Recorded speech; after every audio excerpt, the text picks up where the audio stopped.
Voila! Hi. Hi. Too much technology, goddammit. Yeah, you know that guy? Yeah. Hey, buddy. How you doing? Hey, Dima. Good, good. Thanks. I had a flat tire this morning. Yeah? Yeah. Do you Is know how it your much? neighbors? What's that? Is it your neighbors? No. But Jesus Christ, those tires are expensive, man. Well, you're Mercedes or Jaguar? Jaguar. Ah, yeah. Like, you know, like it's basically like close to $500 a tire. It's a lot. Yeah, it's really? Yeah. So how many young people are going to be involved here? Shitload. That's always good. Are they in a central location or the competitors like 10 people, and I think they gave ID to some more people, 10 to 15. Oh, that's not bad. That's a small number. Yeah, no, not giant. Okay, good. Normal. I'm glad. Okay. They will be in at 9 our time. Yeah. Okay. Юль, там кто-нибудь пытается прорваться? Sorry, I'm gonna switch between two languages, okay? Yes, of course. Cool.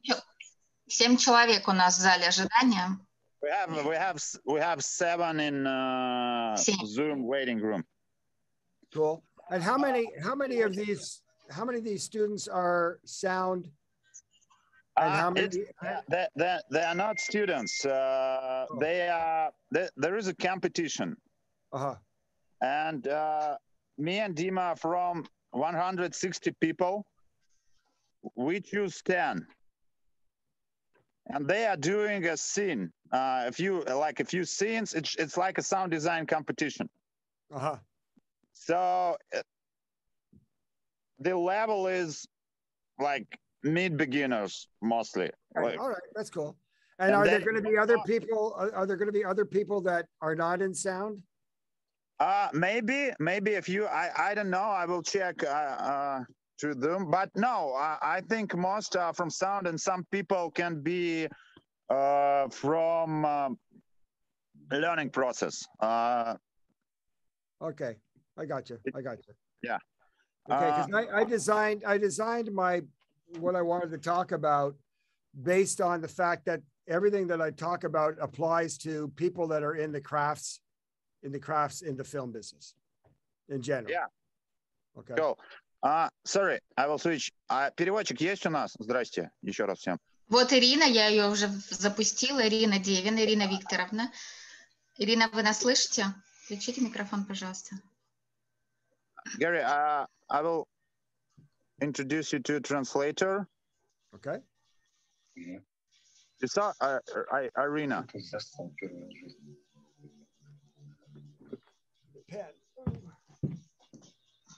Сейчас я ей напишу.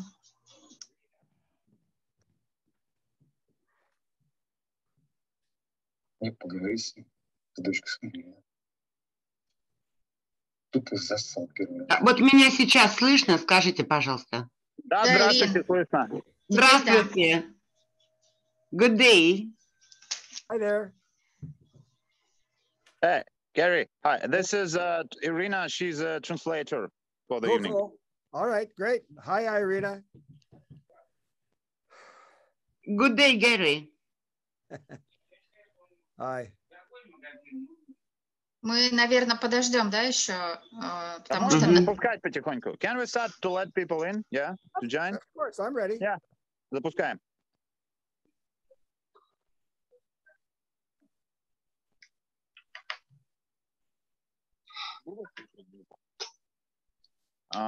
Мы начнем.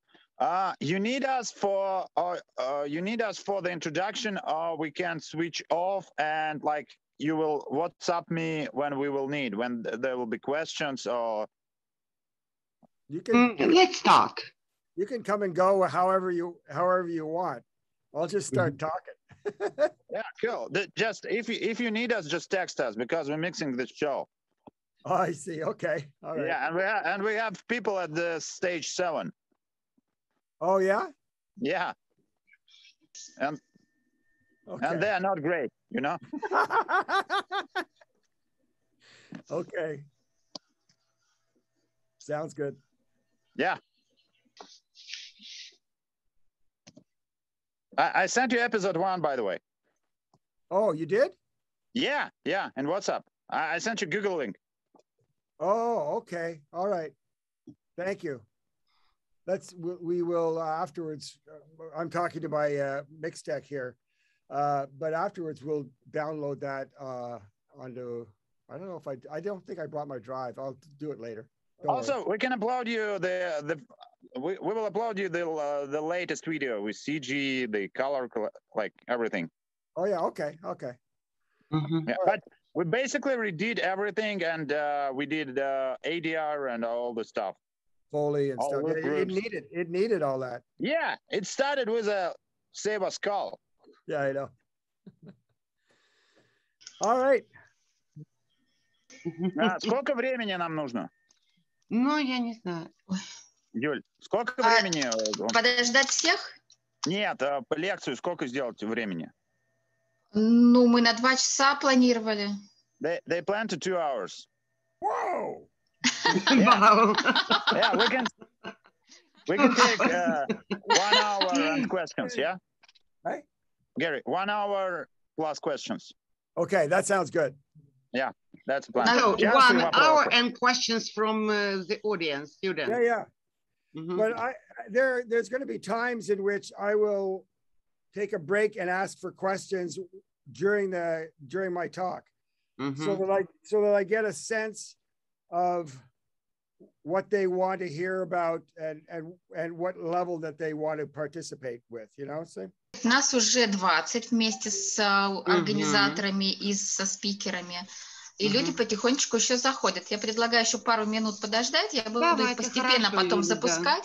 А через 2 минуты сделаю объявление уже и представлю наших спикеров. Хорошо, замечательно. Ну что, друзья, мы не будем откладывать больше времени. 5 минут мы выдержали. Кто хотел, успел присоединиться. И я всех приветствую и благодарю наших спикеров, которые сегодня любезно согласились провести такое уникальное просто совещание, уникальную встречу с Гери Буржуа по приглашению нашего главного эксперта Алексея Синицына. Это один из ведущих звукорежиссеров перезаписи кино, и он проведет нам сегодня лекцию «Сведение звука» from Hollywood. Гери работал с ведущими режиссерами Голливуда, обеспечивая сведение звука более чем к 200 фильмам, в том числе «Император», «Тайна печати дракона», «Ангелы Чарли», «Красотка», «Капитан Америка», многие другие. Вы видели это, читали в нашем приглашении. Сегодня лекция будет на английском языке. Гери к нам прямо из Америки подключился, поэтому с нами Ирина, которая будет вести перевод. Последовательно, да, Ирина, наверное? Гери сказал какую-то фразу или абзац, вы перевели. Да.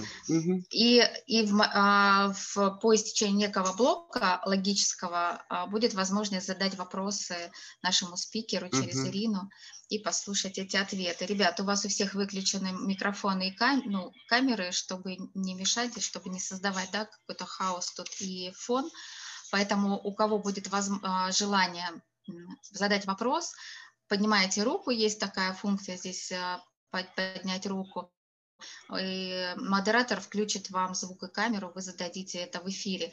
Если какой-то вопрос будет возникать по мере выступления, можете в чат писать, я тогда буду все будут видеть, и Ирина в том числе переведет Гери тогда этот вопрос в удобный, в правильный логический момент нашего разговора. Ну и представляем слово. Ирин, пару слов там, наверное, скажете, поприветствуйте нашего спикера, и мы дадим ему слово. Да, конечно, вы меня спрашиваете, да? Да, я прошу вас, да, ему перевести. Я хочу всех участников поздравить, во-первых, с таким знаменательным событием, когда действительно мы на прямой линии с известным режиссером Гери Буржуа, и когда мы можем слышать его лекцию и о новых тенденциях, об интересных вещах, которые будет говорить наш докладчик сегодня, и мы постараемся сегодня с вами понять то новое, что происходит. И, соответственно, если будут возникать вопросы, то, пожалуйста, задавайте эти вопросы в перерывах, которые будут небольшие, выдержаны при проведении лекции. То есть наш докладчик решил, что удобней это делать в таких логических завершениях беседы, а не по окончании, поскольку лекция будет длиться в течение часа, как я поняла, да, Гери? During an hour, в течение часа. И в течение часа мы будем просто получать удовольствие, фантастическое удовольствие от того, что будет происходить на нашем экране. Спасибо всем за участие, за то, что вы присоединились к такому знаменательному событию. Great, great, great. Hello, everybody. I'm glad you're all here. I'm glad I'm here too, because I had a flat tire on the way in this morning. So I'm just glad I was able to get here. I want to introduce you to who I am a little bit. I don't know how many people might have read my IMDb. Basically, if you read my IMDb, I have a lot of years of experience mixing sound for feature films, also for broadcast for television, and also for music in the music industry and for various musical artists. I've been mixing now. This is my 51st year mixing. I started when I was 18, and I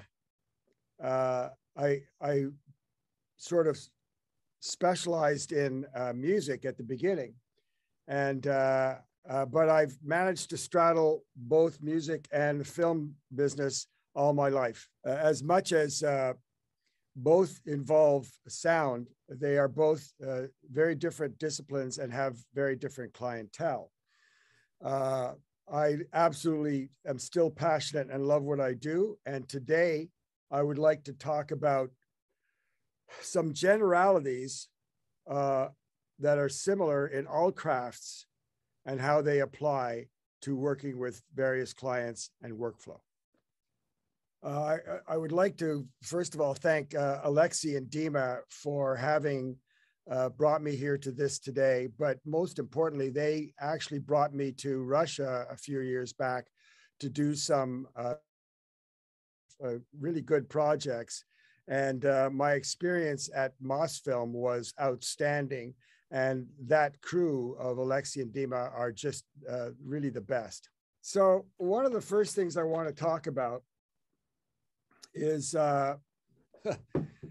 who we are as craftspeople and what it means in the grand scheme of things in any production as being a team member and what we bring to the table.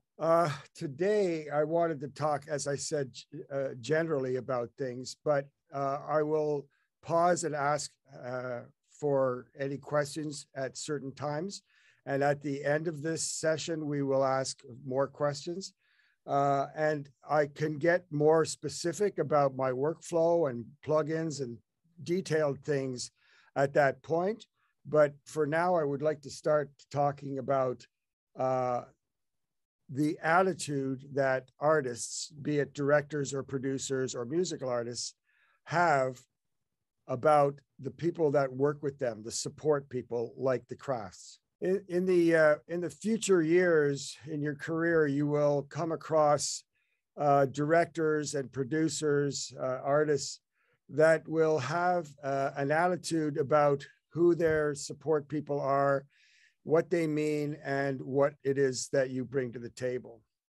That it varies depending on what their education is as to what you do. As a sound person, I know that there are big directors that so value our input. And then there are certain directors, for instance, that just view us as technicians. This is something that we always have to deal with, and that the best answer for getting a positive attitude about who we are is to constantly be educating them as to what we do. Part of the attitude that the artists or the directors have about individual craftspeople are garnered by what those people are all about, what they present themselves to be. If, for instance, as a sound person, all you ever talk about and all you ever know is about sound, then you are a limited, and they will view you as a limited person. On the other hand, if you go to live concerts, if you read books, if you go to museums and galleries, if you read the newspaper each morning, and you can talk to those people with ease about a wide variety of things and have opinions about stuff, then they will view you with more credibility and give you more responsibility and credibility within the team environment because they will respect you more. Part of our responsibility is to expand the film or theater and entertainment experience for all our audiences. We answer to our director, our producer, but we also answer to the audiences.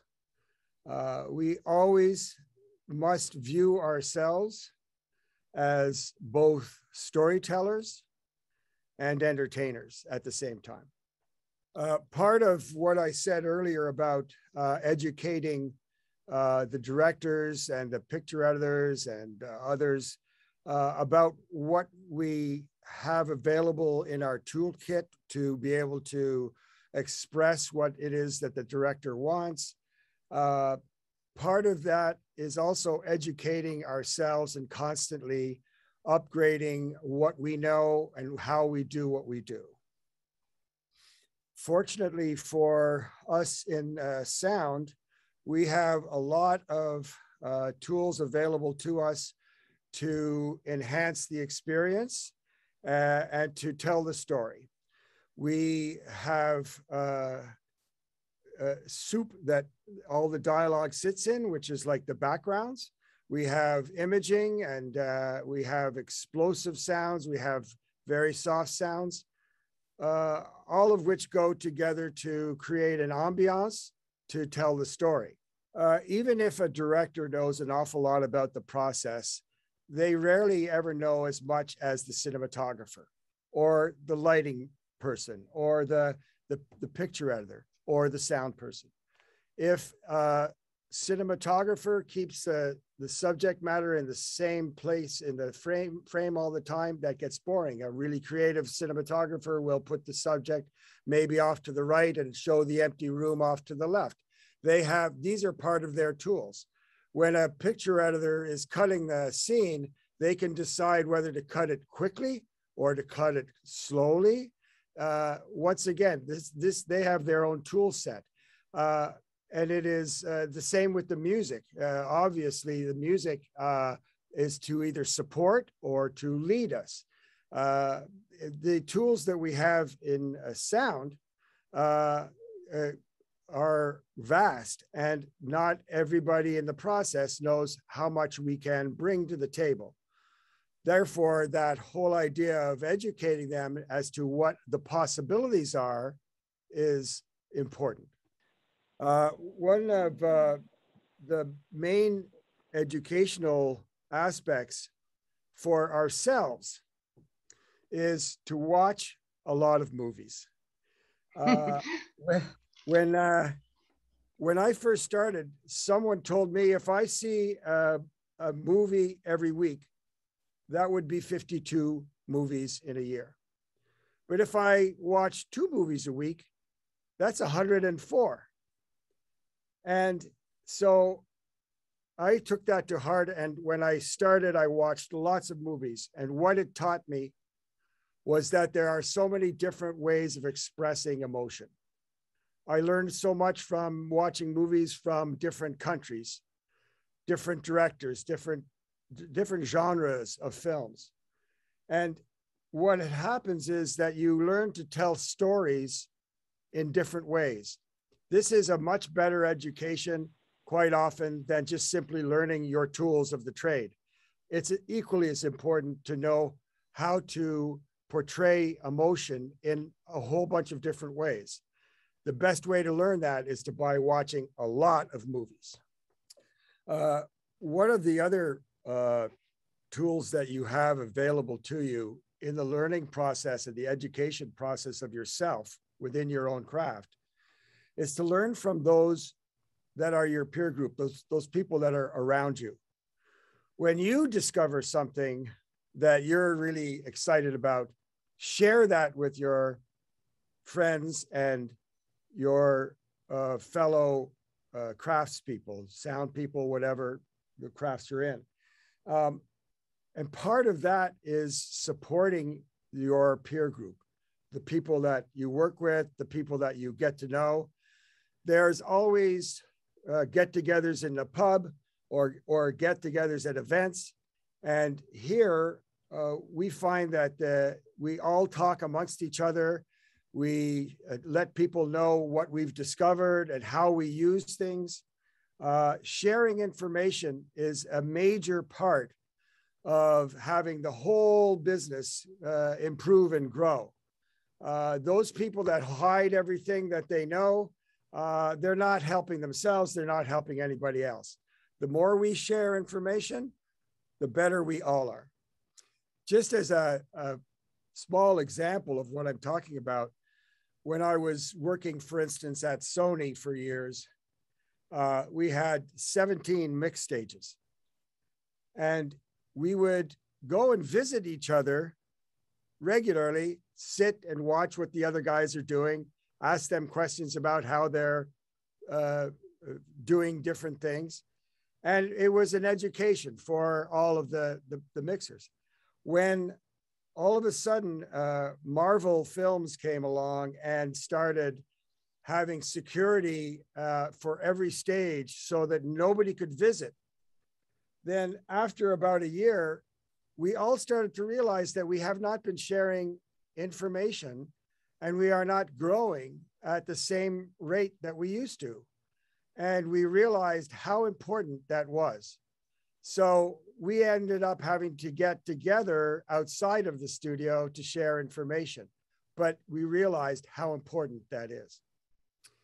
Back on the idea of educating your director or picture editor, whoever you're working with, I'm going back to that because this is important. It has to be done.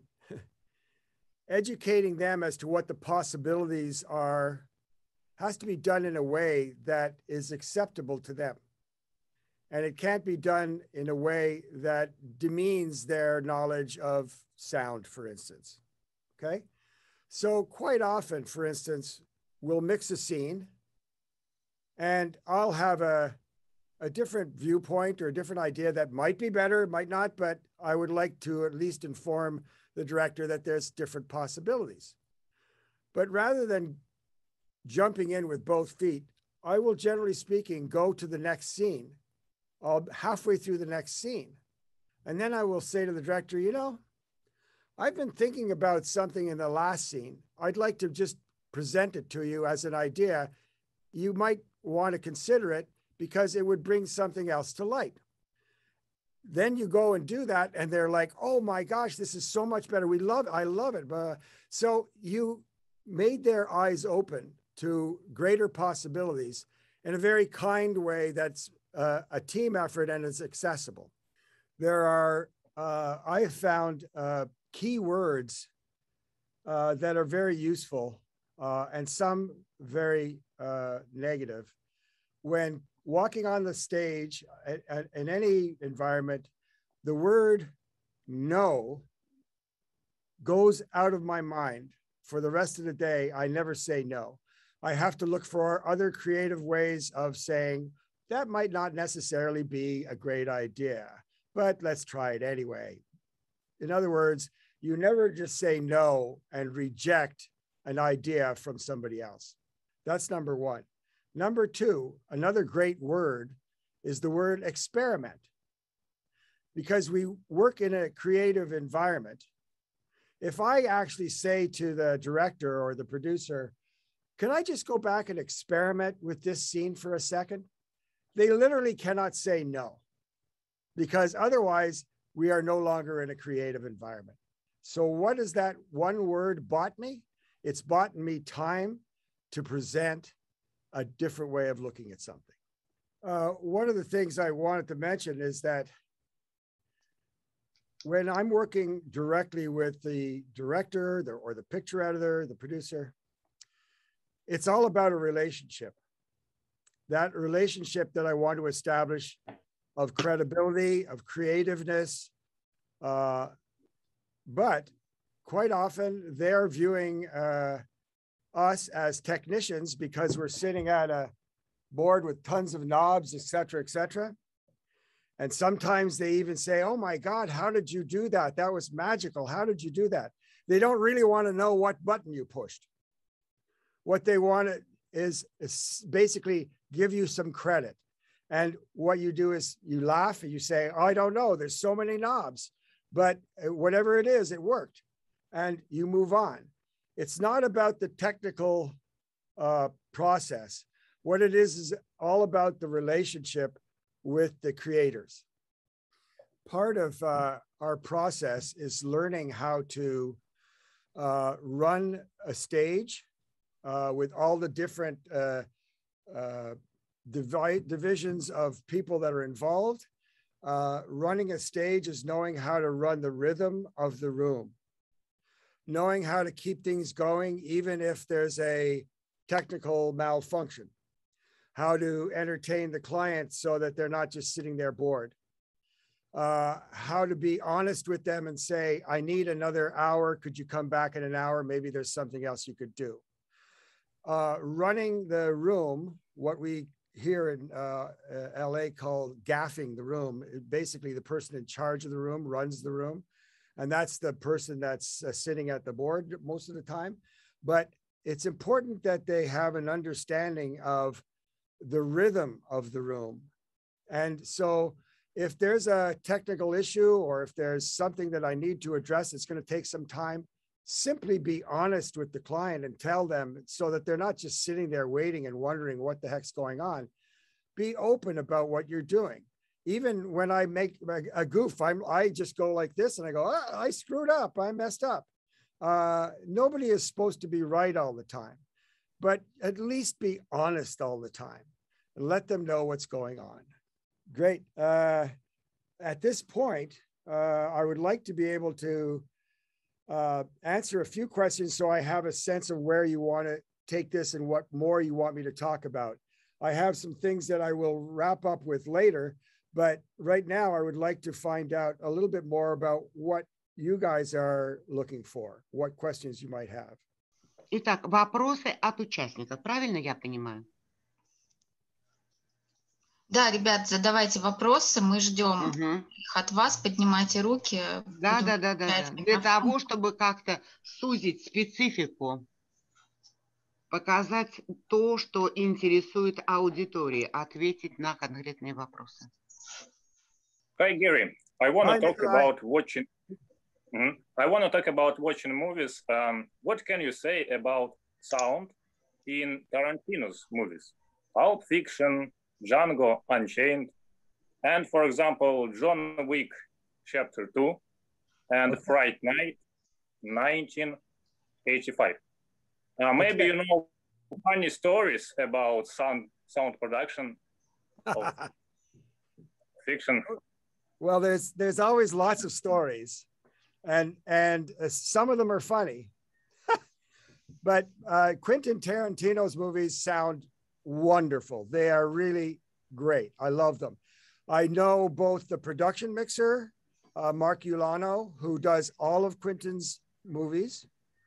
Matter of fact, he retired and he moved to Italy, and then he got called back, and now he's back here in LA doing something else with Quentin. I also know Mike Minkler very well, who mixes the re-recording, the sound mix on all of Quentin's films. And he is outstanding. He's really talented. And I've known, Mike and I are the same age. We've known each other for a long time. And what's really great about working with Quentin is that he's very expressive, and it's easy to understand what it is that he's looking for and what he wants. And it's not always what you would expect. Even small things, which I think all directors should be involved in the big things, and they should also be involved in the small things. But like, for instance, how you would do the futs on the sound of the radio in the car in Once Upon a Time in Hollywood. How the footsteps sound in the dirt in Django Unchained. And Django Unchained not only was a good movie, but the sound was spectacular. But he has definitive opinions about all of those things. And that actually helps us to know exactly how he feels and where he wants to go.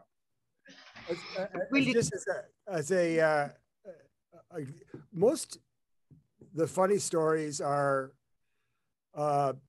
entertaining. Most of the mix stages keep everything that happens on the stages very private. And it's one of the reasons why directors are comfortable, or big name artists are comfortable. I've worked with huge, like George Harrison or Paul McCartney or, the Rolling Stones, whatever. They don't want anybody to know that they're even there.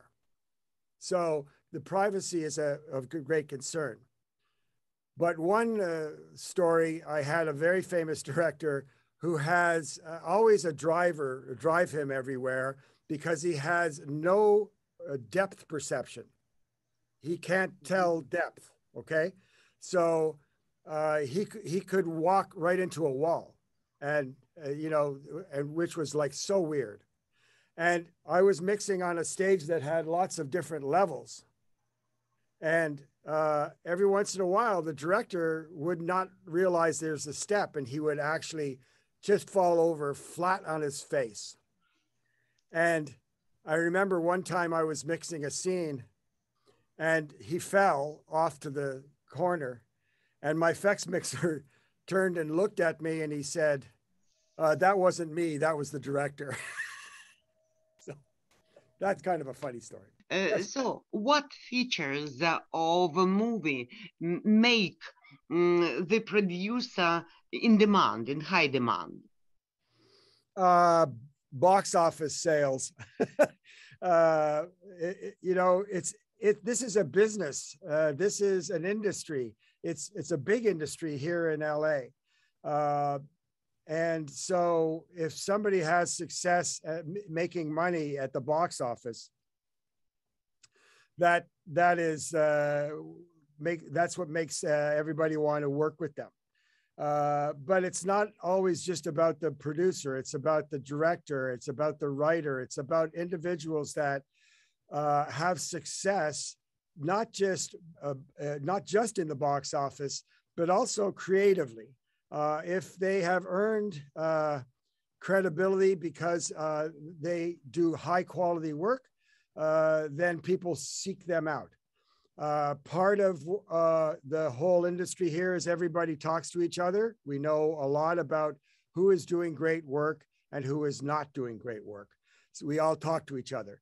And inevitably, we want to work with people that demand a lot from us, that demand a lot of themselves, that are gracious, and that have good teams surrounding them. Nothing beats working with a great dialogue editor, with a great background editor, with a great composer.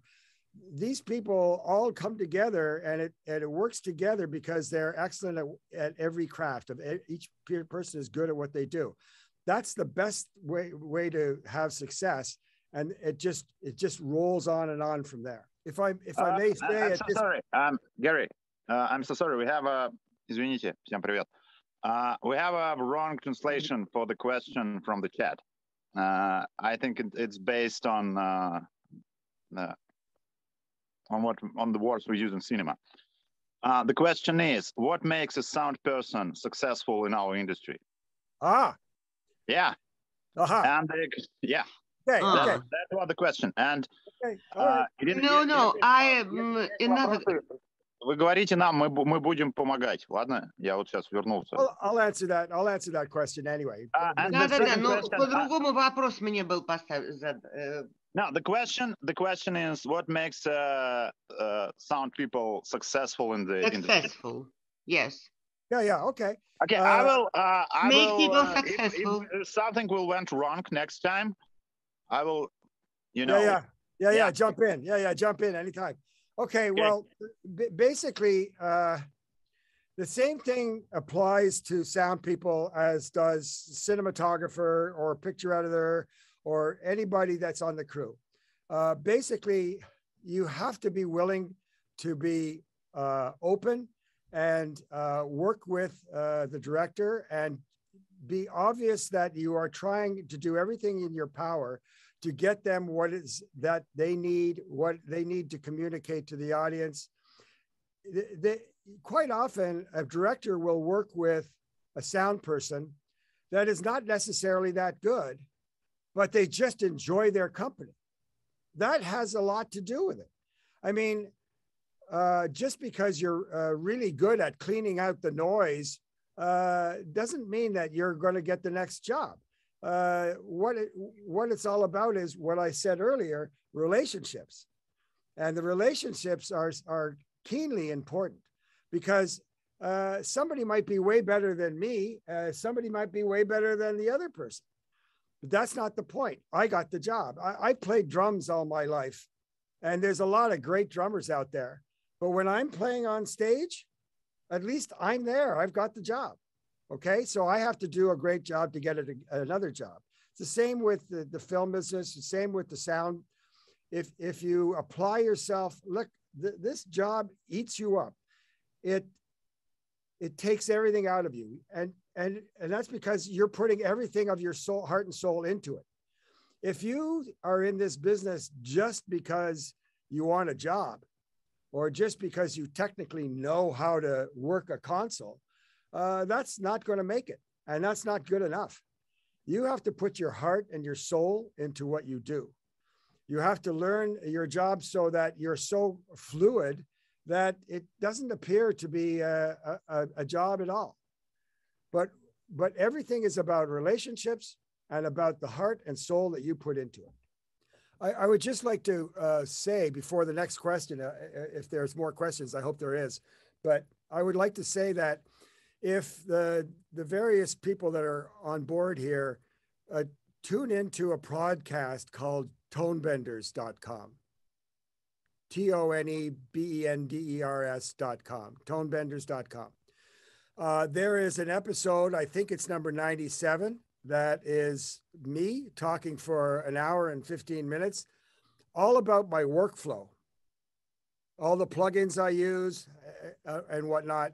So if you want to get if you have questions where you want to get really technical, I would suggest episode 97 on Tone Benders would answer a lot of questions. Now that was done about 3 years ago. So my template has upgraded and changed a bit, but all the same basic principles apply. Okay. But also on Tone Benders, they have over 100 interviews with all the top Los Angeles craft sound people. So you would learn a lot by plugging into a bunch of those different podcasts. Some of them are very theoretical. Some of them are very practical. You will learn a lot from that series. So what literature can you recommend for education? Wow. First of all, it's been so long. I read so many books and I've been teaching more than I've been reading lately, but I just bought I don't remember the name of the book I just bought, but it's all about the theory of multi-channel sound. it's an expensive book, and I can't remember it, but I'll let Alexei know, and maybe he can distribute the title at some point. I always read everything I could get my hands on.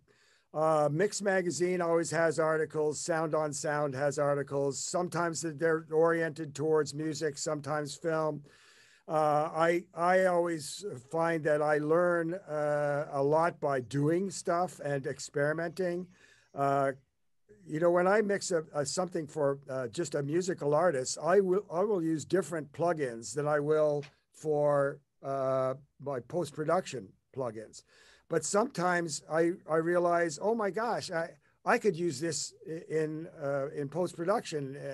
And I was talking with my mix tech here just the other day, and I found something in the music end of things called a Wilkinson D bleeder. And I realized, oh my gosh, I could use that in post-production to diminish the reverb in a production scene. So for me, it's all about experimenting all the time. It's all about talking to other people. Even on Facebook, for instance, there are groups, post-production sound mixer groups. Hey Student, for instance, is a really good one, where people are asking questions and other people are answering them.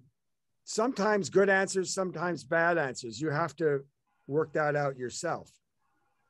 But once again, it's another source of information and education. I built a studio during the pandemic. I had certain clients, even Alexei, that wanted certain things done. And so I built a studio at home, a 5.1 mix studio at home.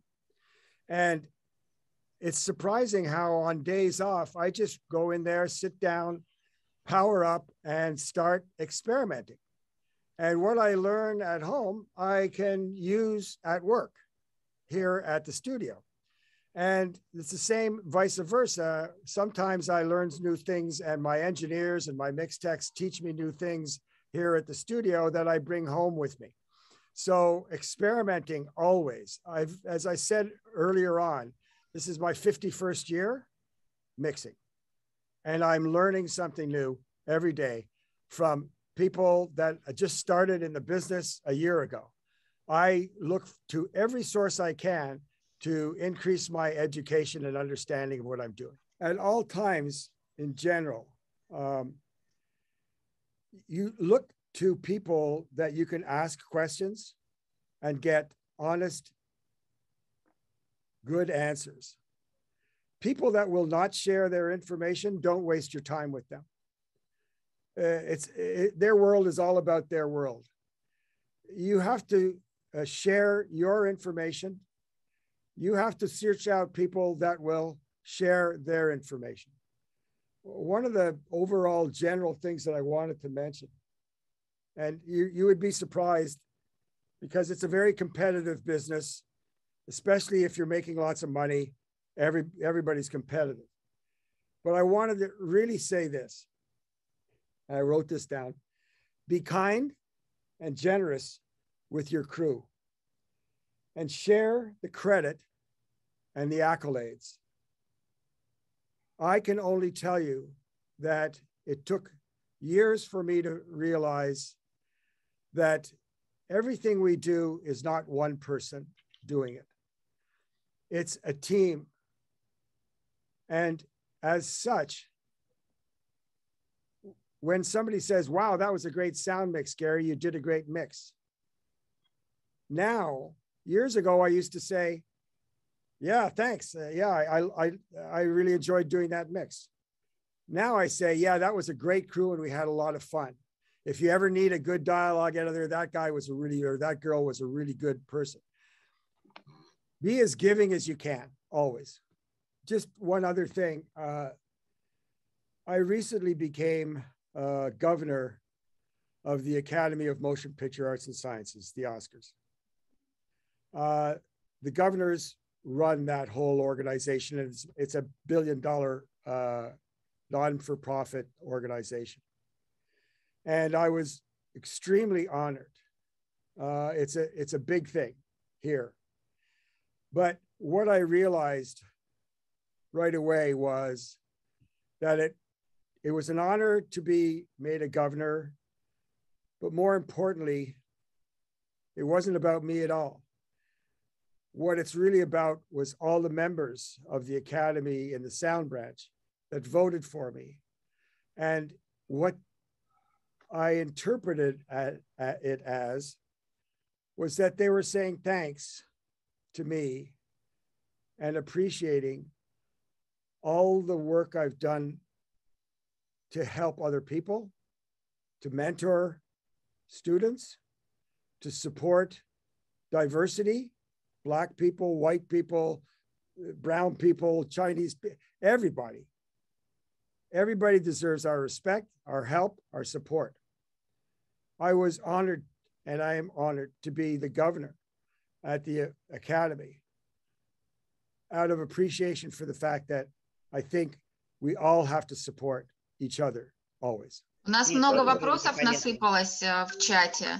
И один из них это спрашивают ребята, есть ли у Гэри реальная история успеха в фестивальном кино?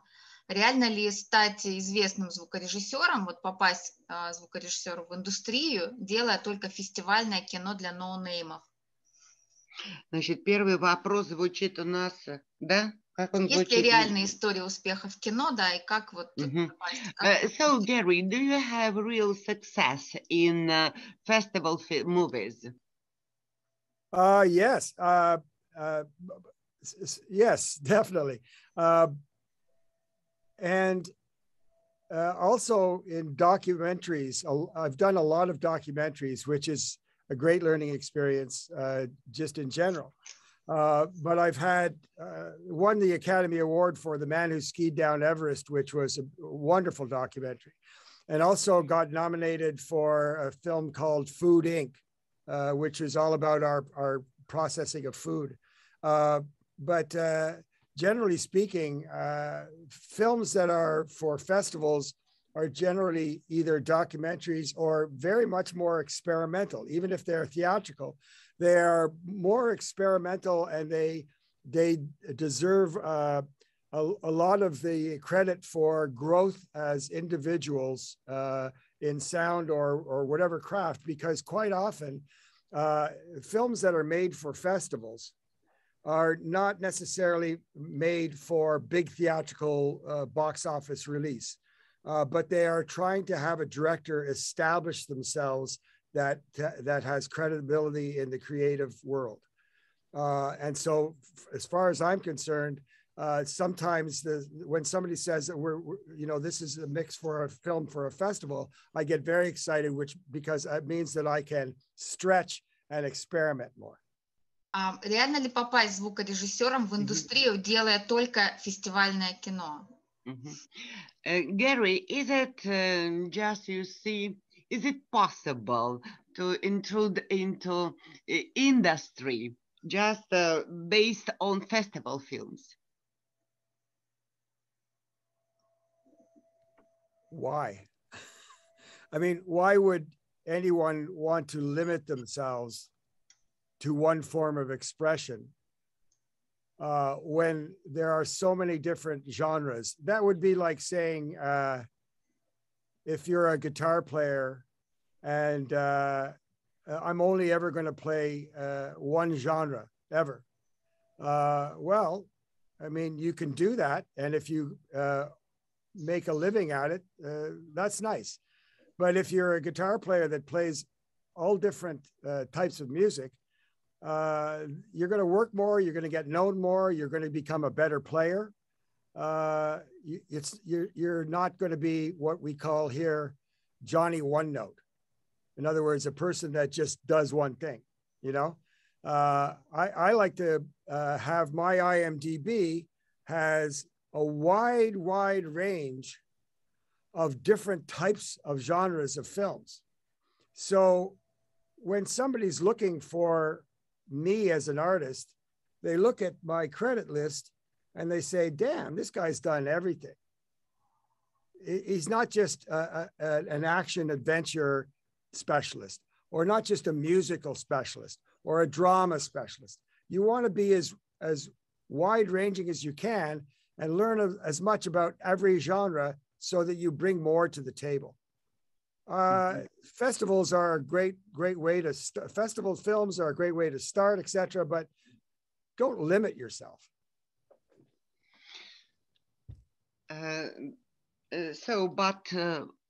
What people should do just to make to have a possibility in festival films, to take part in festival films? Well, I mean, as far as the crafts go, just finding out who is directing or producing. Like, for instance, I have a producer. He hires different directors and whatnot, but he always uses me. And his films are specifically festival films. Mm-hmm. So I've cultivated a producer that does festival films, which I enjoy and I like. He knows that. So he always has me mix for him. Okay. So you have to, once again, it goes back to relationships. You have to cultivate relationships with people that you know are doing the sort of stuff that you want to be involved with. Но я не услышала конкретного ответа, можно ли, да, вот использовать, попасть на фильмы по фестивалям. Дело в том, что ответ сводится к тому, что нужно выбрать жанр, по которому, да, будет производиться этот фильм, и жанр, который будет успешным, скажем так. Его развивать. I hope that answers the question. Mm-hmm. Такой вопрос еще есть в чате. Что важнее для того, чтобы добиться больших успехов в индустрии? Важно ли классическое профессиональное образование у звукорежиссера или достаточно желания преуспеть в этом деле без образования? В общем, большие компании принимают только с образованием или просто опытных людей, которые... Gary, so you said that movies, this is an industry. Yeah. But how to get a success? Should you have education? Or just talent or something let me answer it this way. Some people in this business went to school, university, like USC Film School, very, very well known, and they became great directors. Some people never went to school and became great directors. I find that there's a wide range of backgrounds. Nobody's story as to how they got into the business and how they became successful is the same. There's no formula. This is the entertainment industry, and there's no formula to any of this. But generally speaking, networking, doing the job itself a lot, that's the key. An education means something to somebody that needs an education. There are people that got an education in art history or in architecture, and then they got in the film business and did it extremely well. Their education had nothing to do with the business. Some people get an education and they needed it and it's worthwhile. Some people just know exactly what they want to do. I personally, I was a journalism student, photojournalism student. And a musician, and I was a studio musician. But the day that I walked into the studio to visit somebody one day when I was 18, and I said, oh my God, there's a film up there and they're turning knobs and there's music. Oh my God, I want to do this. I want to do this so bad. I still feel the same way today. If there's a fire that is set under your ass, then you will burn brightly for a long time. Some people need the education, some people don't. I don't profess either one. If you need it, get it. If you don't need it because you have a spark, go for it. I just turned on the chat and I'm looking over here and I'm going, damn, I don't know how to read Cyrillic. I'm sorry. But recently, my daughter bought me a subscription to a language course, and I'm starting to learn Russian so that I can, when I visit, I can speak some Russian. And maybe one day in the future, when I have a Zoom, I can do it in Russian. I hope someday. Yes. Subscription for Russian, and you are learning Russian at present. Just started. And next time you will lead the conference in the Russian language. That's it. Yes. У нас еще есть вопрос, Гэри. Какая, по его мнению, его самая сложная или самая интересная работа? So what is your opinion to your works? What your work is the most interesting and the most successful to your mind about your work?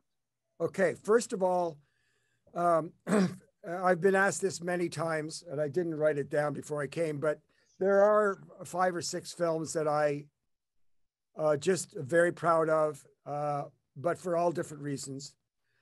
We have to very, very much watch out for the word successful, because my version of success is different than somebody else's version of success. I could easily name big box office films like Charlie's Angels or Ghostbusters or any one, big ones, you know, like Captain America. Those would be easy to name and everybody would know and they go, oh yes, this is great. But personally, you know, there's both Alexei and Dima know this, but I always thought that Pleasantville was a great mix, and partially because the director allowed me to stretch and experiment so much, and I put my heart and soul into it, and the music was great. There was another film called Devil in the Blue Dress, just so cool. It was a Denzel Washington film. And also, for instance, Searching for Bobby Fischer, and it was about a young boy that plays chess. And you wouldn't think of sound being a big player in a film like that, but it was. It was a big player, and it was a challenge, and it was so good. I must say that sometimes being just involved with a great director and a great crew is success for me. It might not do all that well at the box office. It might just be okay. But then you'll also get compliments from people that did see it and go, wow, that was just such a wholesome package. So that to me is success.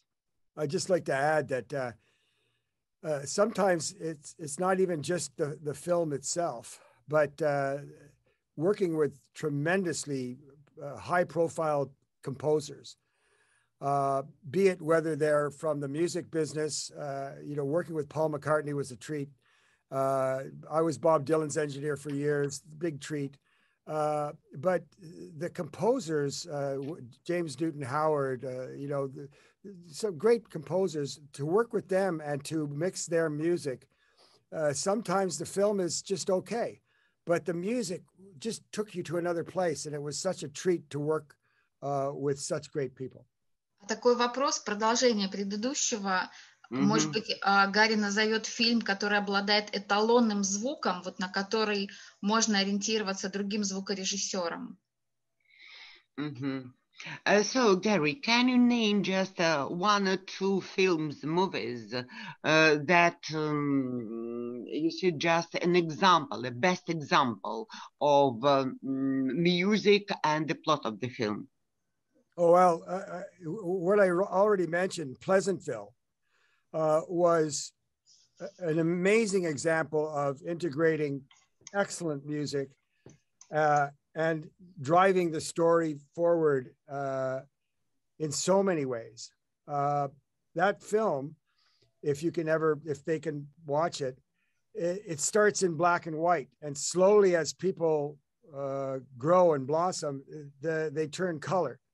And some of the things that I did with the music and a great score, and also great music, source music, in the film. And the way I think I weaved it, it had a lot of heart and soul. So that's a one great film for music and storytelling is Pleasantville. Another one, surprisingly enough, was a film called Private Parts.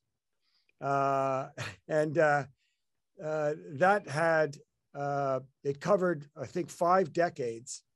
And so in each decade in the film, all the music came from that decade.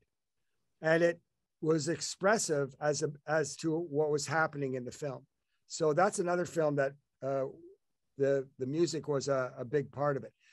A film called Dave was one of the most beautiful scores I've ever had to work with.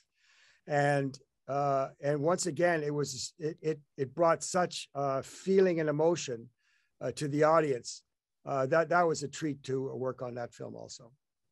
Нам тут отвечают в чате, ребят, вы пишете.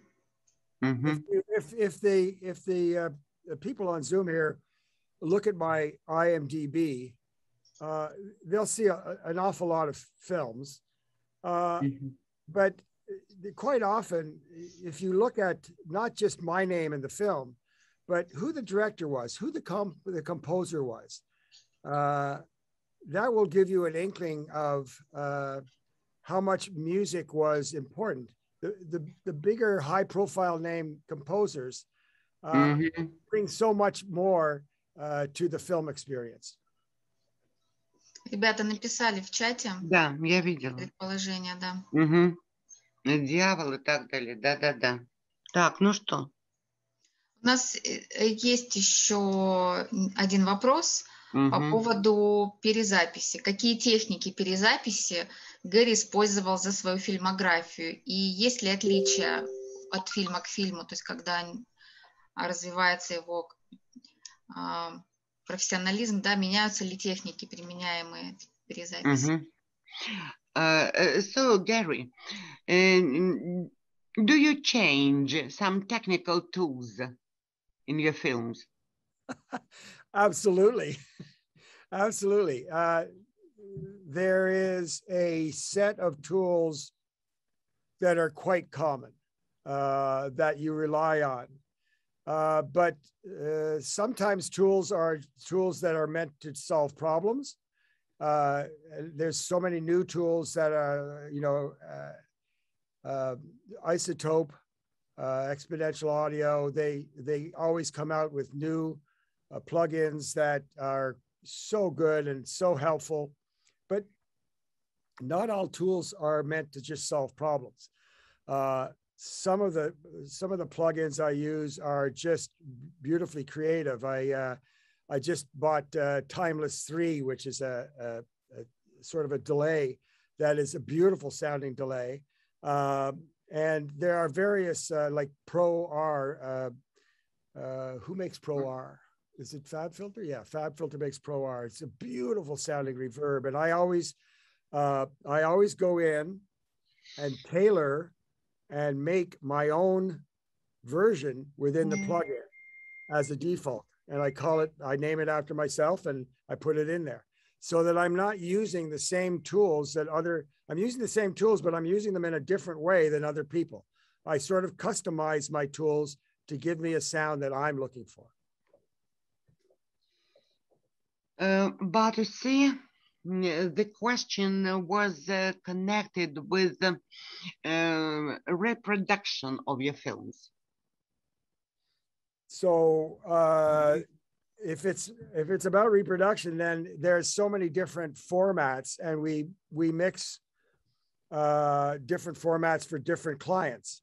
But now Dolby Atmos, whether if Dolby Atmos theatrical or Dolby Atmos broadcast, is almost a requirement for most distributors now. And I will quite often do what's called a down mix, which means we'll make a 5.1 or 7.1 format from the original Atmos mix. But as far as distribution goes, Dolby Atmos seems to be the preferred distribution format now. Re-recording. during recording your films? I don't understand the question. I'm sorry. Please say it again. Я сказала, какие техники перезаписи использовала за свою фильмографию, то есть какие конкретно техники использованы и как они меняются. То есть отличия в перезаписи от фильма к фильму. Перезапись фильма. Перезапись звука, да, это мы же про звук говорим. Ну, понятно, да, но про звук перезаписи. здесь больше говорится о взаимоотношениях и так далее, про звук. Хорошо, значит, тогда используется ли... Есть вот выражение на английском в чате, можете зачитать. Not the recording. The question was about final mix techniques.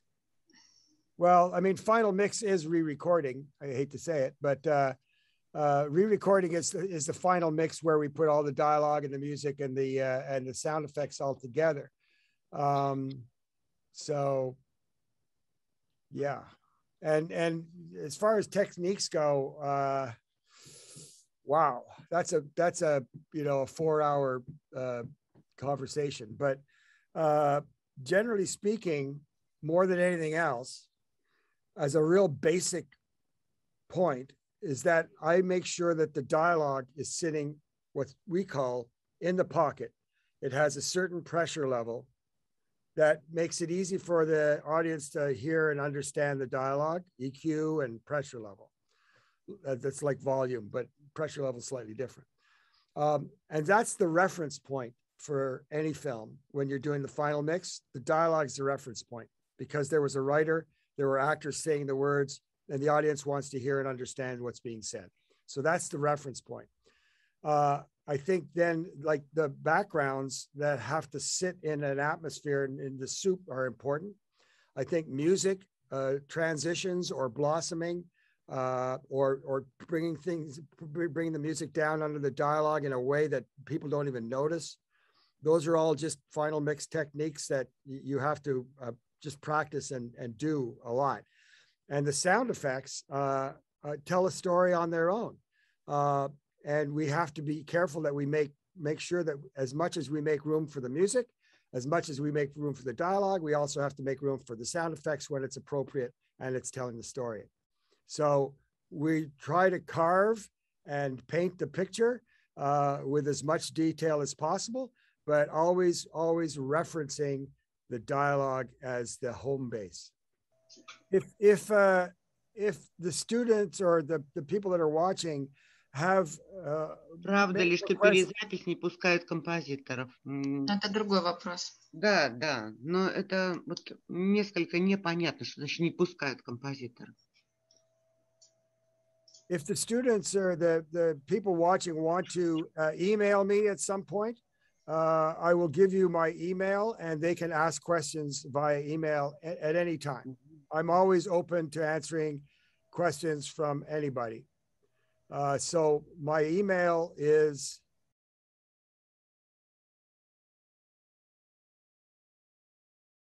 Да, спасибо большое. Вопросов у нас больше нет, и в общем-то мы больше часа уже разговариваем, и, вероятно, уже выбрали все свое время, которое могли. Поблагодарим Гери, вероятно, и Дима с Лешей, если есть что добавить или как-то благодарить нашего спикера, то можете включиться.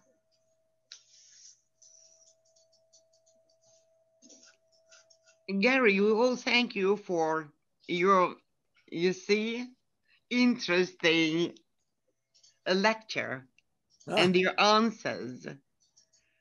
Well, I appreciate the questions. And as I said, I'm happy to answer any more questions if somebody wants to email me. And hopefully I will be able to speak some Russian next time we all meet. Okay?